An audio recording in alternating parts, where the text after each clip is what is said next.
Tom, how you doing? Not the smartest guys in the room. I'm just thinking about how nice it is out. Is it nice up in where you at? New York? You're in New York. Yeah, I'm in New York. You know where I'm at. What do you mean? Well, sometimes I think you're in Connecticut, but then you call yourself a New Yorker. So I, Right. Just to be clear, I don't call myself a New Yorker. I am a New Yorker. And yeah, no, I'm in the Hudson Valley in New York. I'm in kind of the southern part of New York State. So like there's been long contention. When I worked in television, I worked in New York City, right? Primarily, I was based out of New York City, and I traveled all over the world, as we've talked about before. I was incredibly fortunate to have those kinds of opportunities in that career. But I traveled all over the world, but was always based out of New York City, out of Manhattan, and I commuted in and out. I always lived just north of the city. There was always a kind of pointed debate or a bone of contention between myself and people who grew up in Manhattan in particular about whether or not where I lived was considered quote unquote upstate, right? And my argument was, at the time, I lived in Westchester County, which is the first county north of New York City, right? So like there's the island of Manhattan, and then when you go north off the island of Manhattan, you go into the Bronx, which is part of New York City. It's one of the 5 boroughs. And then out of the Bronx, as you go north, the first county you go into out of New York City is Westchester County, right? And that's the county I lived in. And I lived right about in the middle of Westchester County. I didn't live like all the way up in the northern end of it anyway. And my contention was, you can't possibly call the first county you cross into out of New York City upstate. That's ludicrous. Upstate, to me, starts kind of north of Albany, right? So north of the state capital. But because you could literally get in a car from where I lived and drive 5 hours straight north and still be in New York State.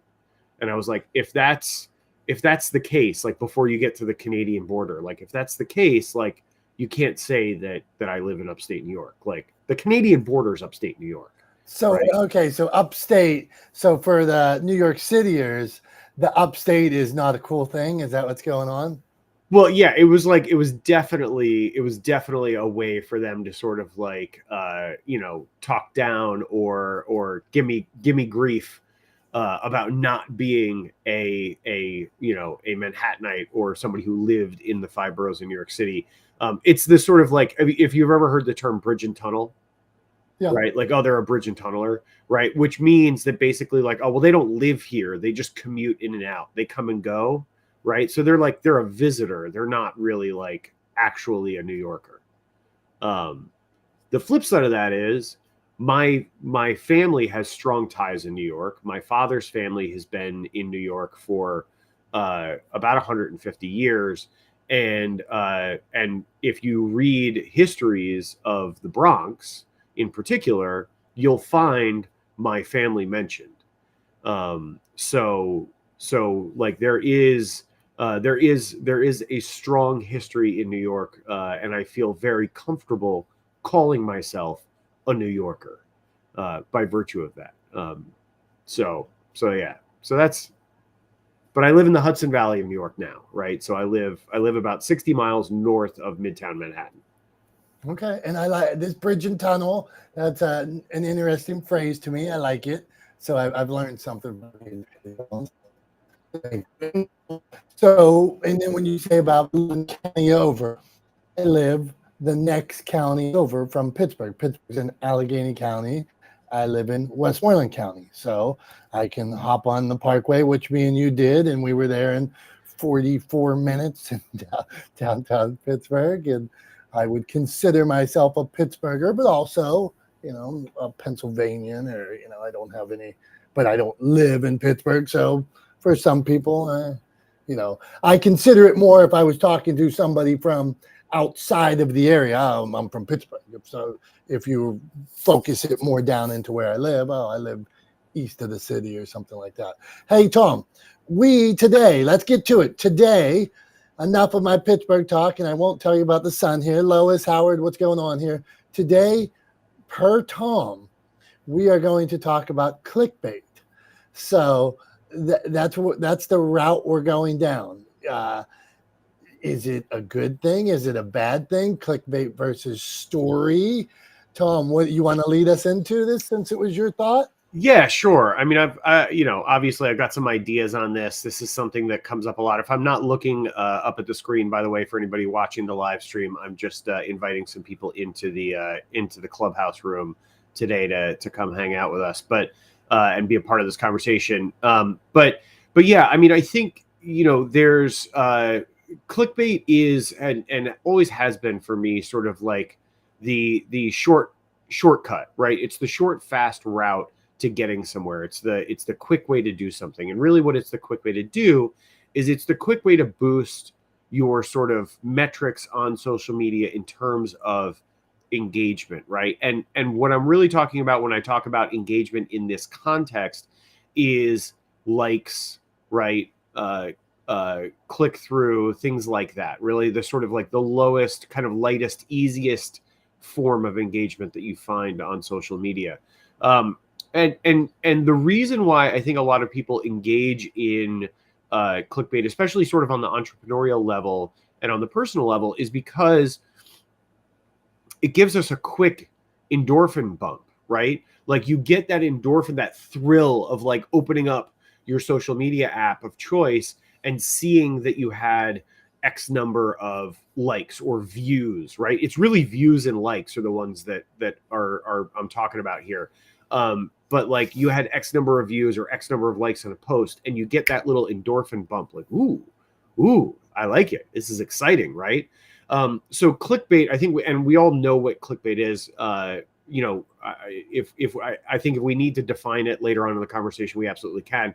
But the thing is that clickbait drives that kind of like first tier, right, of engagement, right? Those likes and those views, right? But what it doesn't do is build engagement over time, right? And build relationships over time. So if you're sharing content and you're just focusing on clickbait headlines for your content, right? You're going to get more views than if you don't focus on clickbait headlines. You're going to get more sort of initial attention, but then you're going to see that attention crater off the other side, right? So you might get some follows, but overall, what you'll see long term is that the follows, like your number of followers is high, while your overall engagement, people actually commenting and sharing your posts, is relatively low, right? And what you ultimately want long term is high engagement, right? Especially shares and comments, right? Specifically talking about social media, you want high engagement in shares and comments, and you shouldn't really care too much about views and likes, right? Particularly views, because views are a total junk metric designed to like encourage people to post more and spend more time on an app to get more views, when really a view in a lot of cases on social media could just be a couple of seconds, right? Like 2.5 seconds. I could look up all the, I don't remember off the top of my head what all the delineations are for the different platforms, but like I think one of them is like if somebody watches 2.5 seconds of a video, it counts as a view, right? And that doesn't count as a view in my mind, right? Or in reality, like you wouldn't say that you watched something if you only watched 2.5 seconds of it. So yeah, so I think clickbait is great if you want a shortcut to more views and maybe some more likes and maybe a follower bump. But if you actually want to impact people, if you actually want to develop relationships, if you actually want engagement, right, with your brand or your business, then storytelling is the way to go.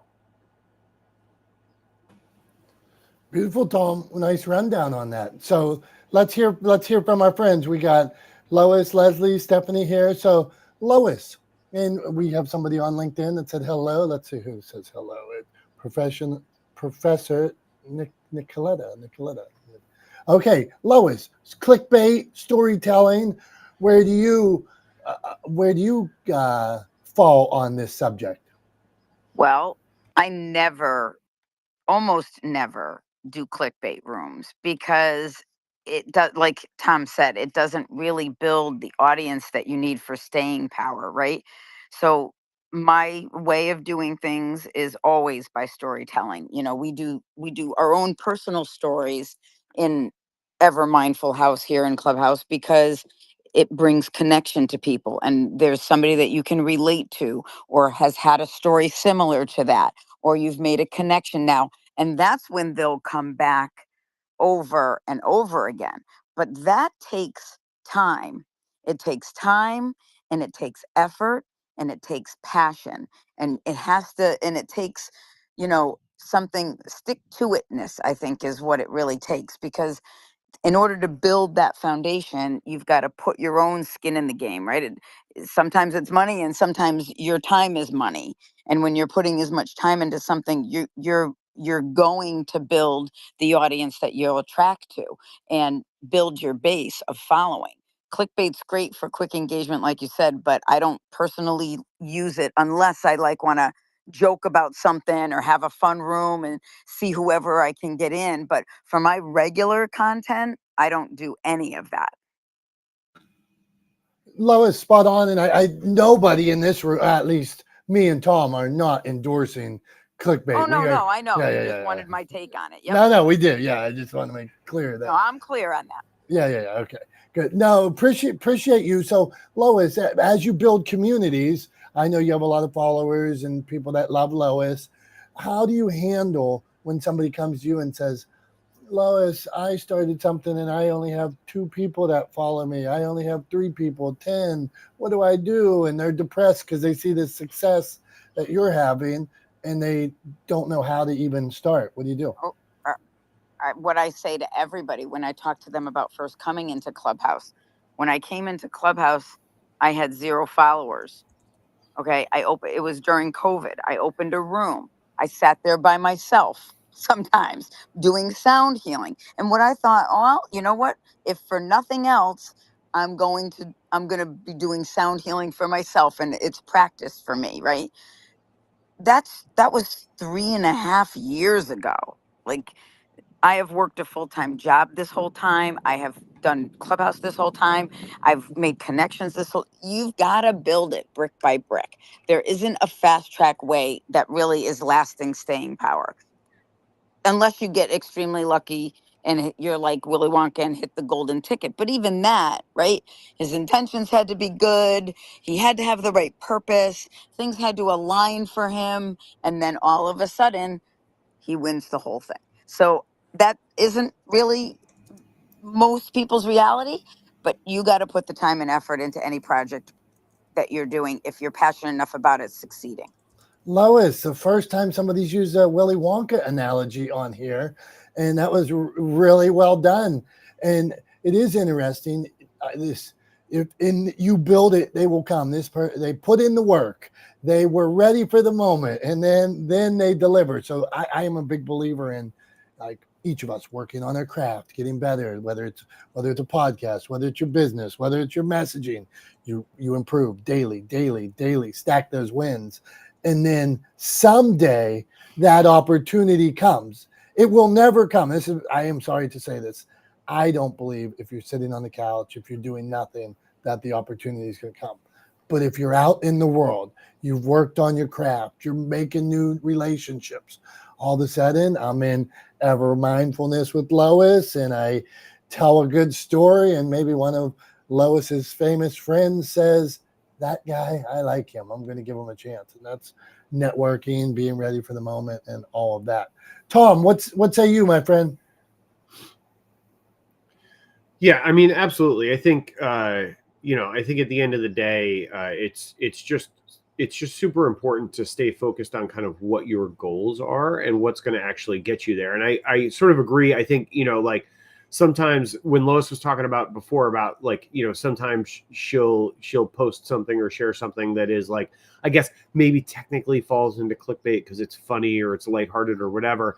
Like, I think that's totally okay, right? Like, it's totally okay to, like, post a funny meme, right? Like, it's totally okay to post like a funny cartoon, right? Or a joke, like a setup punchline kind of joke, right? Like, those things are all totally okay. I'm not saying don't do that, right? And I think I'm glad Lois brought that up because I think that's an important distinction to make. Like, personally for me, I don't want to speak for you, but, like, for me, what I'm saying is don't rely on clickbait to accomplish sort of long-term goals, right, for connection and building community, because it won't work, right? If you want to share a joke, right? If you want to share something funny, right? If you want to share a meme. Like, I'm not saying don't do that. What I'm saying is it won't work for long-term growth. Like, it won't work for building a community around your brand. If you're a business, it's not a good way forward. Tell stories first, right? Sure, share something funny too, but like, tell stories. But yeah, but I wanted to mention that, going back to what Lois talked about posting something funny, or posting something like a joke or a meme or whatever. Because I totally think that's okay. I post that kind of stuff, right? Like, that's totally fine. Just don't rely on it for long-term community building, because it's going to fail you, and then you're just going to be disappointed, going, where did I go wrong? Spent all this time. Where did everybody go?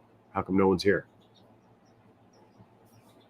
Right. And if those memes and things like that are on message, let's say Tom posts one about production, or Leslie posts one about eating unhealthy or healthy, and now all this, I get it. Like, if I might post a dog that's like, my favorite meme is one. Well, there's a battery that says be positive. It's a positive and negative, and the one says, it says be positive, and the other end of it says no. And then there's a dog in a mirror that says, today is the day I'm going to get my tail. And for me, those are simple, silly memes, but on message with, hey, every day I go out and I try to make people smile, share inspiration, make them feel a little better. So, hey, why is this guy posting dogs with pictures? Okay, well, the reason is because I think it's on brand. I mean, is it? But here's what I hate, and let's get into here's where I see people fail. And Leslie, we're coming to you next, so get ready. Where I see people fail is, let's say Tom's this handsome guy, super handsome guy, right? We all love Tom. All of a sudden, I see super handsome people, or super charismatic people, or people that wear really high heels. All of a sudden, they post based on these things that have nothing to do with their brand. And then so quick, people look, wow, that's Tom, and he looks great. I'm going to like it. Or those are really nice looking heels. Those are the red bottoms. I really like that picture. People get 1,000 views on that, and then they go back and post something about their business content, and they wonder, well, the people they enticed were looking for something different. So now when they post a message about their brand or their podcast or their book, people are like, wait a minute, I was expecting to see high heels, and now I'm seeing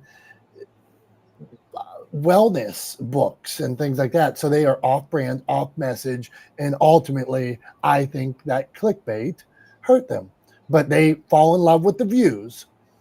And then now it's a conundrum that they're in. Well, I got more views when I do this, so how do I do a little bit of this and a little bit of this? That is hurting you every time. It is not growing your brand. But we can fall in love with the views. So that's my thoughts on that. My rant. All right, Leslie, Keep It Dirty podcast. What do you think about the subject? Hey guys, how are you doing? It's good to see everybody. And I just wanted to share, Lois, you were the first club that I joined 3 years ago.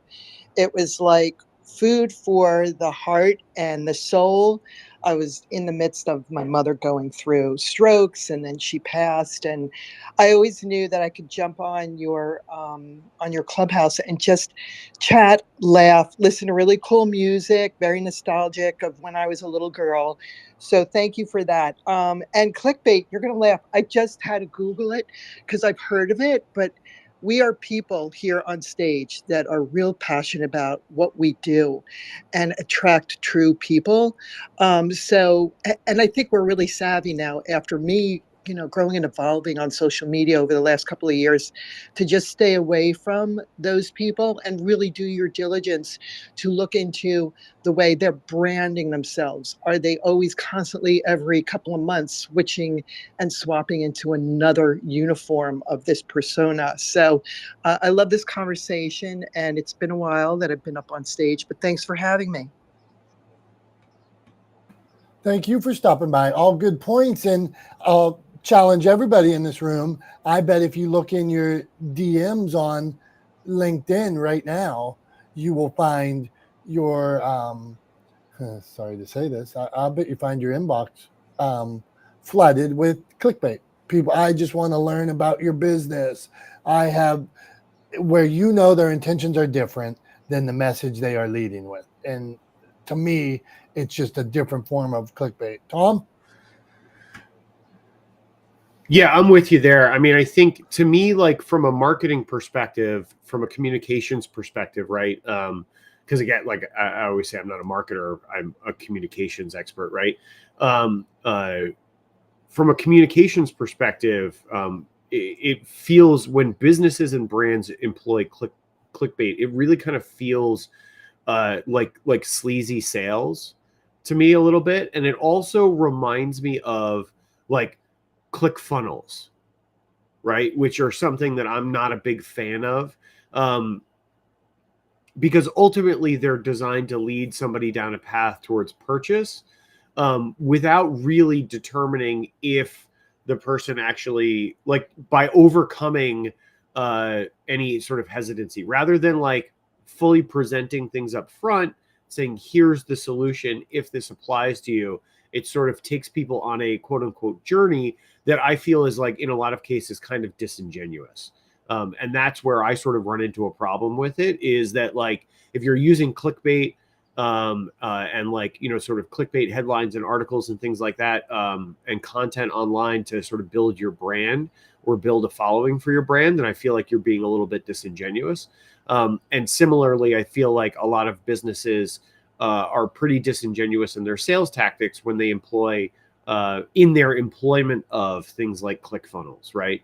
And so that's where I really run into an issue with it, is that sort of that issue of disingenuousness, that, like, I think overall, and I'm not alone in this, right? Like, this is backed up by evidence that in the long run, businesses that are transparent and authentic fare better than businesses that are inauthentic, and obfuscate their sales and their profitability and things like that.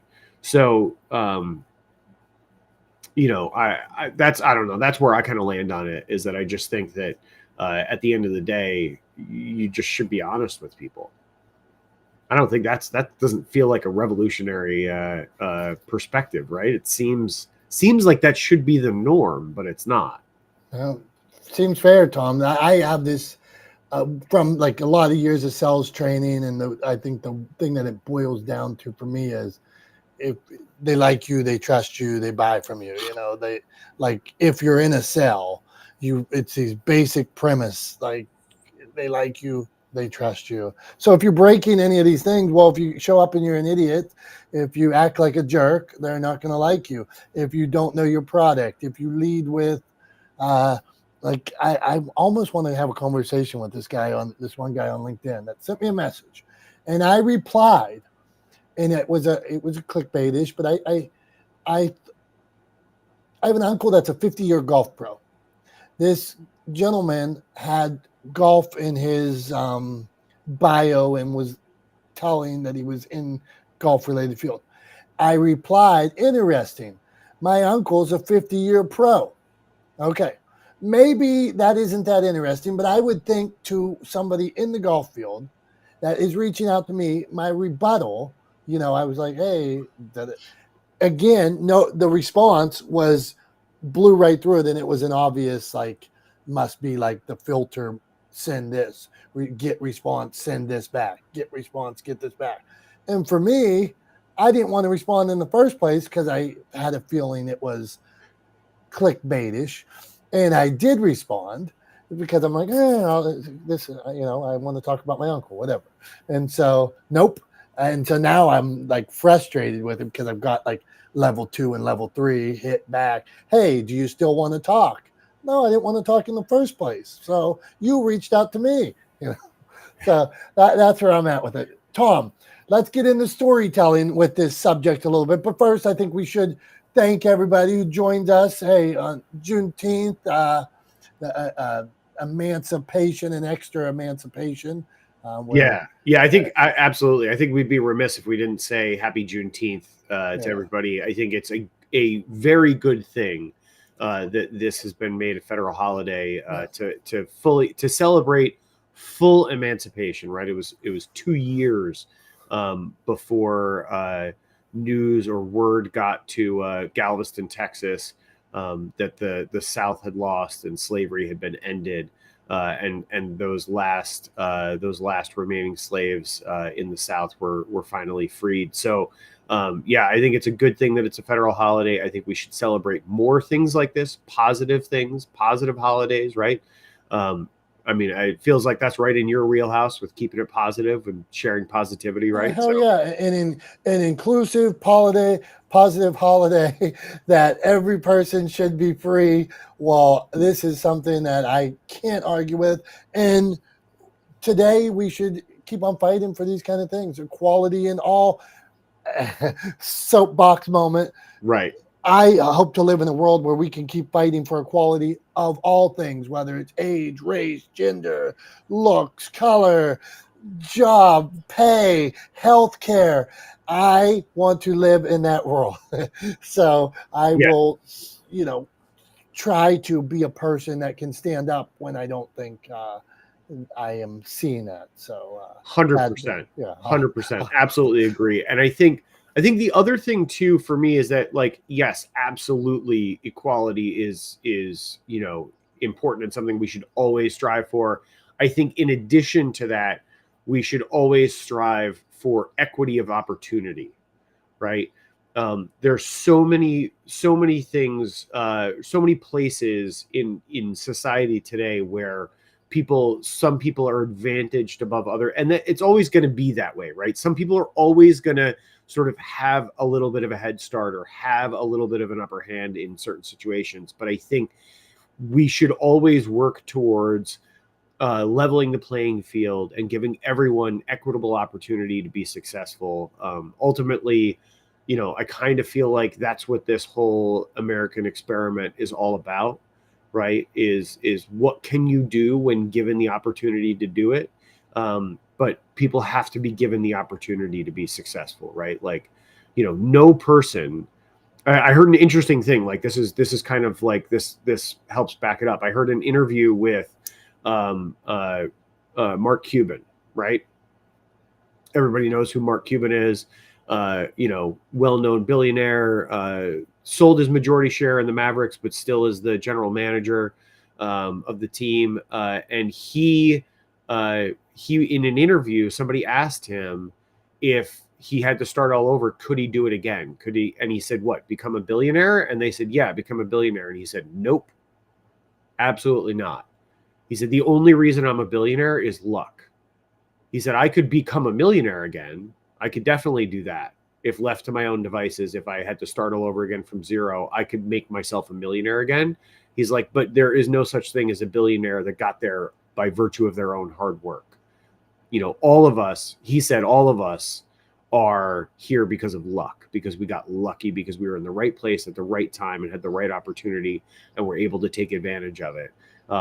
So I found that interesting. And it's kind of, ever since I heard him say that, it's made me think that, how much of an impact opportunity has on outcome. And I think that we can always try to do more to create equity of opportunity. So equality first, and then equity of opportunity, I think, are both incredibly important. And I think celebrating Juneteenth as a federal holiday is an important step in that direction. And I think we could do more to celebrate more holidays and positive things from our history that reinforce the good values that we stand for. Tom, well done, my man. Well said. I got nothing but support for your words. It makes me think of us as we uh, approach this topic in storytelling too. It makes me think of a line early in the Great Gatsby, where that has stuck with me for years and years and years. It's remember. It basically remember, son, we are not all afforded the same opportunities, and starts out why Gatsby's here and somebody else is here, and it is just this. At one point, somebody or something approached, the opportunity was created, and that's that. So let's get into storytelling here. So if we're not going to lead with clickbait, which we're not going to lead with clickbait. So, like I would say, so for instance, I send a lot of articles to newspapers, and so when I send these articles to newspapers for about authors and things like that, I'll be like, local author accomplishes, like we have a friend, Christopher Worth, that shares positivity notes across the globe. Local author shares 20,000 positivity notes. Local author making a difference. When I am leading with 100% truth in this case, and then I'll write a story based on here, I like subject line, local author does this. And so I don't need to lie about what's going on. I say, here's what's going on. And it tends, when I lead with that kind of honesty, that I a lot of times get results. Yeah. And I think, to me, like, you know how I feel about my metaphors, right? I like to use visual metaphors all day, every day. I would use them for everything if I could, probably. But some people get tired of them. What you were just talking about really made me think of a good way to sort of wrap my head around, and hopefully this helps other people, wrap my head around the difference between storytelling and using sort of a headline or a subject line to garner attention and then following through with value behind that versus just sharing a clickbait headline. And here's the metaphor or the analogy that I would use, right? We've all gotten a present before, whether it's a birthday present or a Christmas present or a holiday present or whatever, right? Hanukkah present, whatever. We've all gotten a present before. And to me, the storytelling, right, is a gift in a nicely wrapped box with a pretty bow on it. And when you open it up, you find a fantastic gift inside that you will treasure for a long time, right? And clickbait is a really nicely wrapped gift with a beautiful bow on it. And when you open it up, it's an empty box, right? And like that's the difference to me in what we're talking about here. And what you're talking, when you use a subject line like local author does XYZ, right? Like that's the bow, that's the wrapping paper on the outside of the box. That, somebody looks at that and says, that might be a nice present. Let me open that up, right? And they open it up, and sure enough, there is a nice present in there. There's a great article about somebody actually doing good in their community or in their world, right? And so that's a good gift, right? But if it says local author, blah, blah, blah, blah, blah, like, and they open it up, they click on it, they open it up, and it's just that, like a picture with the same headline under it, right? Or something like that. Like they're going to look at that and go, well, what am I going to do with that? I already saw that. That was on the outside of the box. Now I'm inside the box and there's nothing else here. More of the same, not interested, right? So that's the way I kind of try to think about, like, that's one of the ways that I would suggest maybe thinking about it is when you're using a clickbait headline, when you're trying to use clickbait to garner attention, to get those views, get those likes, things like that, you're essentially giving somebody a beautifully wrapped box that's empty. And instead, if you want to give gifts, put something in the box that they will value, that they will find value in, that they will treasure, and maybe that they'll pass on to other people, right? Something that they would consider an heirloom, right? Maybe not to pass down in generations, but on to friends and family and other people that can benefit from it. So I don't know. It just popped into my head as you were talking, Dom, as a kind of a framework to help me wrap my head around it. And I wanted to share it in the hopes that it would help other people wrap their heads around it too. All right, I like this idea. So we'll get Lois and Leslie. We're bringing you in on this. So if your content was, if your brand, if your content was a gift, what are you giving people? So meaning like, I give Lois gives hope, you know, or what would you? How simple can you break that down, Lois? Well, give me 1 second and I'll speak on that. Okay, 1 second, and she's going to speak on that. And Tom, in a little bit, I got a show and tell for you today, so it's going to be special. So we'll go to Leslie. If your content was a gift, what are you giving the people? Well, if anybody knows Keep It Dirty, it's all about what just really living optimally, just physically, mentally, the skills and the tools and the tips that I've used, that I've learned over the years, that I've studied to help others. I mean, it is so gratifying for me when I see people flip the switch and do one simple change, and the hope and actually the mentoring and the tips that I give them, either in a blog or in a really cool package that we work together on, is really gratifying. So that's what I do. No empty boxes on my end. I like that. Especially the way you wrapped it up. I mean, look, at the end of the day, I think often people spend far too much time trying to build a large audience of moderately, if at all, engaged people, rather than trying to build a smaller audience of very engaged people. And I think what you're talking about there, Leslie, is exactly doing that, right? It's really focused on giving your community the best knowledge and information and frameworks you can, so that they can use them to better their lives. And like you said, no empty boxes for you. And I love that idea that that you are always focused on delivering value. I think everybody here, anybody who knows me, knows how I feel about leading with value. So I appreciate and applaud anyone and everyone that does that for their community. So well done. Lois, are you what say you? Are you ready to speak on it?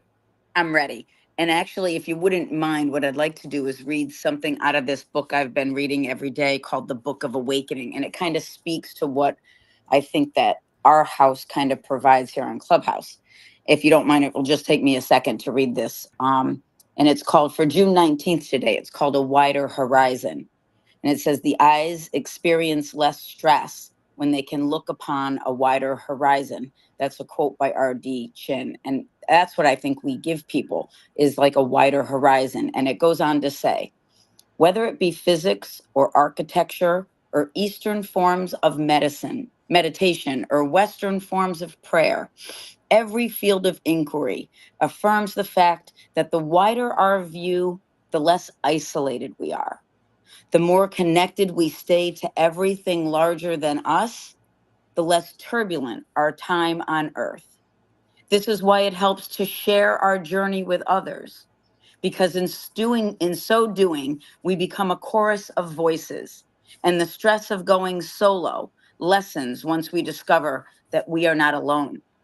As light, when confined, turns to heat, the stuff of our lives, when confined, ignites brush fires out of our isolation. I felt the difference dramatically when joining a wellness group during my cancer experience. Alone, I was feeling the heat of dying. But once voicing my pain in a circle of others on the same path, my heart relaxed back into the light of living. So when you see someone stumbling forward with a stone in their heart, simply go near them and listen. When the pains of feeling sharp, open up your attention and give it freely, and the connections will even out the sharpness. When things feel heavy, reach out to whomever is near and distribute the weight. And that's what I think what Ever Mindful is all about. Thanks for that, Hey, Lois. Yeah, I think yeah. I just wanted to say, I think one of the things that you said early on there that I kind of focused on was the idea of like sort of widening your view. And it, to me, like, I think one of the things that we often get caught up in is, people tend to be a little bit sort of narrow-minded about views and kind of like less willing and more rigid in their willingness to listen to other people, to accept their points of view, to understand, where they're coming from and how their experiences in life have informed the way they see the world. And so I think we can always, try to keep in mind. I know I try to do it. I'm not always successful, right? Just like any of us, right? But I always try to keep an open mind and really listen to other people's perspectives and understand them and appreciate them. We may disagree, but at least I try to understand their perspective. So I think that's an important thing that we could do more of, right? Or we could always, something that we should always try to do. So thanks for sharing that, Lois. What do you think, Dom? I'm going to read one of these comments down at the bottom here because it's, as we were talking about, we started talking about storytelling rather than leading with clickbait. What would your present be? What would your gift be? So that's where Lois was going there. So here's Stephanie wrote, her gift would be peace of mind. My folks would know they can rely and depend on me with mutual trust. So well said. So thank you for sharing that. Okay, so what do I think, Tom? I think it's almost time for show and tell. What do you think? Yeah, let's go for it. What do you got? You said you had something special coming for me this week. So what do you got? I'm gonna move to the side here and get ready. But this show and tell is because Tom helped me with something about a year ago. I was swimming in a lake, and something I was doing, Tom said, was goofy. So I went and changed my perspective on things, and I finally found something that's helpful. So I'm going to move over here for a second and get you ready. So today I come to you with my goggles on because I was swimming in a lake. I joined a somewhat swim team a couple years ago, and I'm not a great swimmer. So the goal was we'd like exercise and do like CrossFit on the beach. And then by the end of the season, we would swim a little bit. And then the goal was to swim a mile at the end of the season, which we did. But I used to swim with sunglasses on. So my eyes were always burning. I couldn't see anything. And Tom said it was goofy for me to swim with sunglasses on. So I went out and got myself, I think I bought a couple over the years, but I finally got myself a pair of goggles that attached to my face, that water's not getting in, and now I can swim and get some more laps in. And Tom even suggested, I learned from him, he suggested how I breathe. So now I'm looking back this way when I breathe, and I'm not choking and swallowing as much water. So props to Tom. So today my show and tell is these goggles. What do you think, Tom? I mean, I like it. I when it comes to swimming distance, goggles are crazy important, right? So yeah, I mean, I did a swim this morning before hopping on here with you. I did about 1,600 yards this morning before getting on, and yeah, I mean, I couldn't do it without goggles, right? I mean, it just, yeah, it would drive me nuts. It would be virtually impossible to do it well. So good job, good for you. Get the goggles. I'm glad that they're working out for you. I actually joined a local swim club here close to me. I've been swimming by myself for the last few years, right? Primarily out in open water in a lake nearby my house, and I want to improve my swim times. And one of the things that I realized is, which is going to seem obvious, but it's one of those things that, like, it took me a couple of minutes to get there, but I wanted to improve my swim times. And one of the things that I realized was I'm never going to really improve my swim times without getting feedback, and nobody can give me feedback if I'm out swimming in the middle of a lake by myself.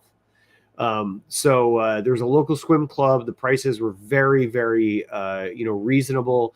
And I would encourage anybody that wants to improve their swimming, look up your local masters swimming club. They're all over the country. And I think it's USA Swimming or something like that is the parent organization. But if you just Google search Masters Swim Club, you'll be able to find a swim club near you, and you'll be able to join up and go and work on your swim techniques and work on your skills and actually improve them and put your goggles to good use. So thanks for sharing that, Tom, and I'm glad the advice helped. I'm not drowning, and my eyes aren't as red as they were, and I'm swallowing less bacteria now, all because of Tom. So I'm glad Carrie and John stopped by today. So Carrie, John, you're going to love the subject we were talking about. Clickbait, whether it's in marketing, whether it's on social, whether it's people DMing you and trying to meet with you and saying they want to learn about your business. I used to sell Yellow Page ads, and one of the trainings in the Yellow Page ads was we would leave messages that said, I just want to, hey, excuse me, Mr. Business Owner, I just wanted to learn about your business. I wanted to talk to you about your business. Such horse shit. And that was what they were training. Of course, they were pissed off down the road. So, Carrie, if you want to speak on the subject, you're up next. What do you think? I think if I need to meet someone and find someone, I'll say whatever I need to say, and I usually find an opening. But fun fact about me: I was on the diving team for a brief time. It happened just like how high did you jump? Me and my wife were down in Fort Lauderdale, and we were near I think it's the diving museum or something like that. And we saw these people, they were jumping like it looked like they were 100 feet up in the air. So maybe farther. How far were you diving?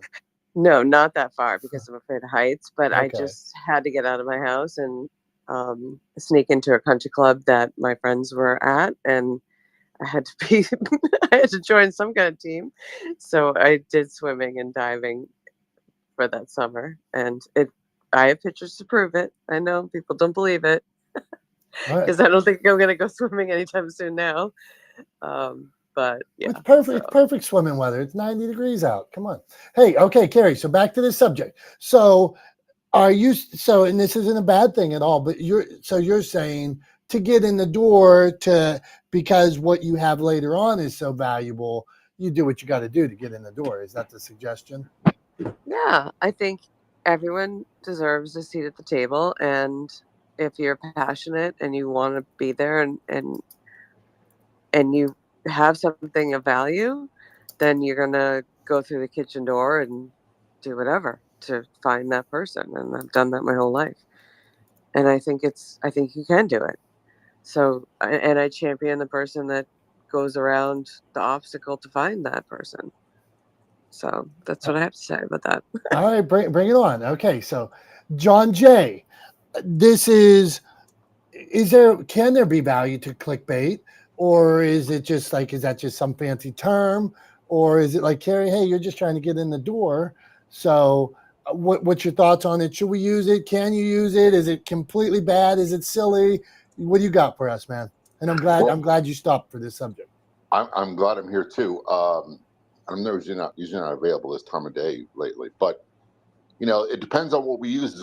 The term, the phrase clickbait. So we use it, the connotation most people use it as is like, let's just say, is this you in this video? How many people seen that message in comments in Facebook? And it's usually a virus, a hack virus to get access to your account and lock you out and use your ad programming. So it's a spam technique. That's definitely clickbait. When I'm going to get your attention, I'm not going to waste pardon my French, I'm not going to waste your fucking time. I'm going to get right to the point of why you need to check this out. And you have a choice. I'm going to check it out or I'm not. And the content is always going to deliver along the lines of what is in a statement. It'll be in social media, the title of my podcast, the first line of the podcast, the show notes, the show structure, the whole thing is definitely designed for the consumer. I want to get their attention. As a matter of fact, I use the phrase, I'm going to punch them in the mouth and get their attention. Because there's a lot of competition out there. There's a lot of noise. But I'm not going to say things that's not about, because there is a drawback. I just sent a nasty email to someone who sent me a chain letter that's a follow-up from a PR person. And I got, Dominic, I know you do some of this, so my apologies ahead of time. And I said, clearly, this was a second email. Hey, how about this? You never responded. And I replied back, how about you stop wasting my time? You send a blanket template letter that's got nothing to do with me. You've not expressed what it's going to do for me or how it's going to help me. It's all about how it's going to help you. That is the exact opposite of clickbait. You're going to get a bad response from me. So the one thing we have in life that we can't replace is time. We can't create more of it. And if we waste people's time, it's a definite shot, is a definite negative thing. So that's why I don't use clickbait in a term where it's not, I don't put things in the content to get people's attention and don't deliver it, because there's a negative blowback with that. But I'm certainly going to use as impactful terminology and search terminology possible to get their attention immediately. Yeah, and I think you really draw a good distinction there, John, that I want to highlight. To my mind, when we talk about clickbait, we talk about exactly what you were kind of saying you don't do, John, right? Which is where you use that sort of, the catchy keyword driven headline, that impactful headline, that punch you in the face headline, and then don't follow it up with value afterwards. You don't deliver on the value behind it, right? To me, that is clickbait. When you punch them in the face, or hit them over the head with the headline, and don't deliver the value, that's clickbait. But if you deliver the value, it's not clickbait, right? And you guys weren't in the room before. We were talking about, I kind of used a metaphor of a gift, right? And if you're giving a gift, like, clickbait is a nicely wrapped package, and when you unwrap it, you find that it's just an empty box, right? And so it's great. Like, you can put nice wrapping on a gift, but when the person opens the box, like when the consumer opens the box, there has to be something in the box, right? There has to be a gift in the box. There has to be value there. And I think a lot of people get caught up on getting like the kind of the view numbers or the likes, right, by using, by putting nice wrapping paper on what is essentially an empty box, because they don't deliver on the value. They don't follow it up with value. So I just wanted to highlight, I think that was a really good distinction you made there, John. And I definitely agree with you that if you're gonna be provocative, if you're gonna smack them in the face, if you're gonna use, if you're gonna really be direct with your captioning and your headlines and things like that, like, you got to deliver. Just like you said, you have to deliver. And I think, far too often people don't deliver, and that's the sort of problem. But if you do deliver, then I think, more power to you. Right on, man. I'm going to give you a definition. So clickbait, it says clickbait typically refers to the practice of writing sensationalized or misleading headlines in order to attract clicks on a piece. So exactly, we're saying everybody in this room pretty much goes all in with, like, hey, if you're getting something from me, it's motivation, and that's what you're going to read, or see. It's going to be inspiring. If you're getting something from John, it is exactly what the title says it is. It's an inspiration story about somebody in blue. It's a story about some weird shit that somebody did out there, right, against the blue, and we're like, what the hell is this idiot doing, right, John? And then we read the story, and you delivered on the story. I mean, well done. Okay, not the smartest guys in the room. We're cruising around. So we talked about. So I'm going to give Carrie and John a chance, and then you can do the wrap up, Tom. But I'm going to give them one more chance of just. So we were talking about.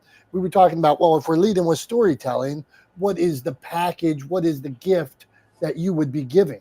So what's in you? So Carrie, hey, I have a podcast where I do this, and this, and I do photography and make people look and feel special. I make them look and feel their best. I don't know what that answer is, but if you two want to take a spin at what's actually in the box, go on. Carrie, you're first. Well, I think like, to tell a story, you have to punch him in the mouth, like John says, which I think we should like frame in gold somewhere. But it's true. You have to kind of shock the in a good way, and always, if you can get out of the gate and make them laugh, then you're gonna laugh or cry. Those are the two things. Most people say it's easier to make people cry than laugh, but I think it's easier to make people laugh. But disarm them and speak from the heart. And I learned that from John as well. So that's my tips. There you go. She's showing up, disarming, laughter, treating people with kindness. Go on, John. So you're delivering your brand. What are they getting from you, my friend? Well, Dominick, by the way, I happen to know, but he spent some time in the combat arts and the martial arts, and the whole thinking is, when you get punched in the mouth, and if you never been punched in the mouth, that's great. But when you get punched in the mouth, it's kind of hard to focus on anything else. Right there, it's for real, and it may not incapacitate you, but it's got your full undivided attention. That's what I'm going for. So when I do, for example, this is not a good one. The episode of the podcast I released for today, it's where I appeared on someone else's show. So it's a little bit different. But even in there, here's the title I use because it's posted on social media. Police in Baltimore, 4 gunfights impact the TV news. It's a special episode. I try to use terms that are getting searched. I try to use terms that have some impact. And that's exactly, it's my story of what I went through as a police officer in Baltimore to some degree or another. Yeah, there were 4 gunfights and 2 other close calls, and many other things. However, if I led with impact the TV news on policing, kind of really, it sounds like everybody else's content. It doesn't really get my attention. So what I did in the past episode, it was, let me see if I can scroll down and find it right now. It was about okay, I'll use another one for example. He was an NYPD cop who became a homicide detective, went to ATF. He got lung cancer from the World Trade Center after 9/11. Then when he recovered, he was on scene in the Marjorie Stoneman Douglas High School shooting. That's impact. That's exactly what I go for. That's what that episode's about. So that helps me stand out from the crowd. If I start with, today's guest is Peter Forcelli, and he tells the story about, by that point, people are asleep. They've checked out already. So that's why I lead the way I do. Because quite honestly, otherwise I'd just be flapping my lips and not getting any listeners. And I don't grow that way. So if I want to grow, I got to get people's attention.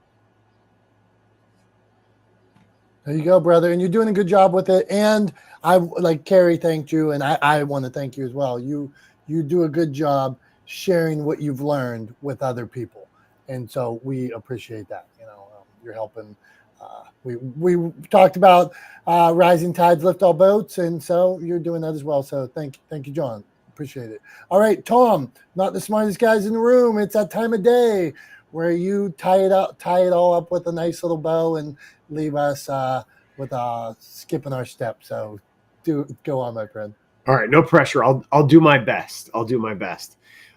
So kind of the place where this conversation really got started between Dom and I before today's episode of Not the Smartest Guys, the place where this got started was something that I had been thinking about, and I made a post about it on Monday, and it's this idea that often we get caught up in data, right? Statistics and the data around things rather than focusing on the story and storytelling and the value, right, behind what we're actually doing, what we're sharing, the gifts that we're giving to our community, whether that be knowledge or information or entertainment, whatever the case may be.